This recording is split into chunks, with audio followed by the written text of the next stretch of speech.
Do you suffer from chronic shoulder pain? Hi, it's Dr. Ruth, the Pain Doc, founder of Chronic Pain Rescue, a telehealth coaching practice dedicated to helping people who suffer from chronic pain to live painless or pain-free lives and to live their best lives. Today, I just wanted to share a few things about shoulder pain. Someone did reach out to me and wanted to discuss her shoulder pain. We haven't had the opportunity as yet. I will be within the next several weeks. I'm ready to take appointments for a telehealth practice, coaching practice. So just wanted to give a few tips, not knowing necessarily the cause of your shoulder pain, and want to say this: if you're referring to the pain between the neck, the area between the neck and the shoulder, that may not be coming from the shoulder. It could also be coming from the neck.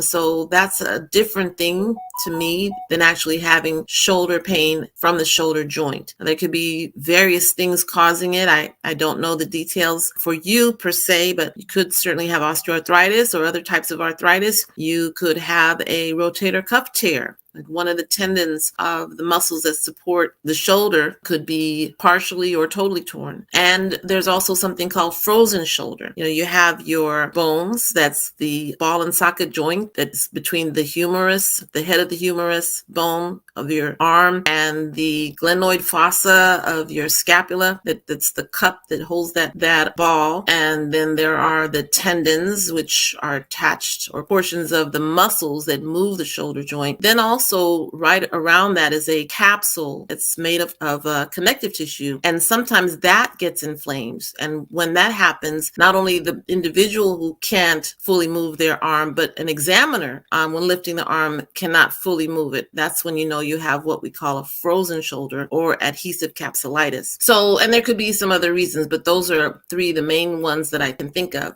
The exercises that I will share with you today help most. Between the two, it would help arthritis type pains, and it can certainly help with a frozen shoulder. Thing with the torn tendon is that that's not going to go away simply from the exercises. You may get more range of motion, you may get more strength, but the pain could still be present despite improvement with range of motion from exercises. And the conventional thinking is that if you have a torn tendon, rotator cuff tendon, you should get it surgically repaired. Reason being is that they do progress, and you don't want to get to the point where the two ends of the tendon are so far apart that they cannot be brought back together, and you lose range of motion of your shoulder permanently. So that being said, I do believe in exercise as medicine. If you're working with an occupational or physical therapist, they should be doing scapular stabilization exercises with you. And if you're not working with a therapist, you could look on YouTube for scapular stabilization and see some exercises. Although I will say it's a good idea to have a therapist, even just to evaluate, to see you once or twice,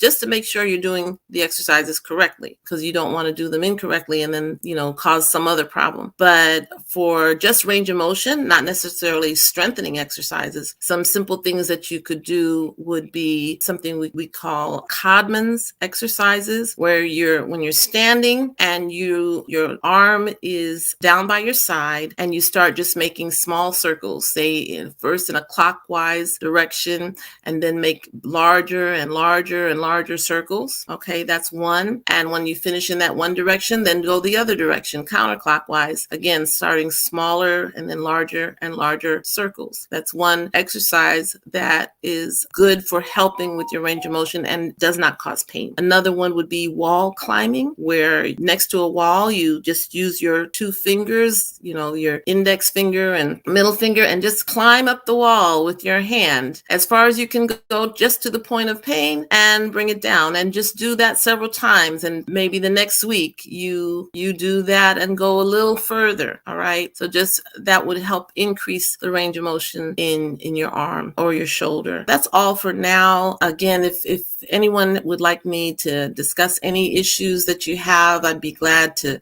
share what I know, or certainly investigate so I can give you a solid answer. Until next time, I want to also say, like us on Facebook or Instagram or YouTube, wherever you watch, subscribe if you're interested. I would be honored to work with you and helping you with getting out of your chronic pain and having a new way of life and a way of living with a lot less pain.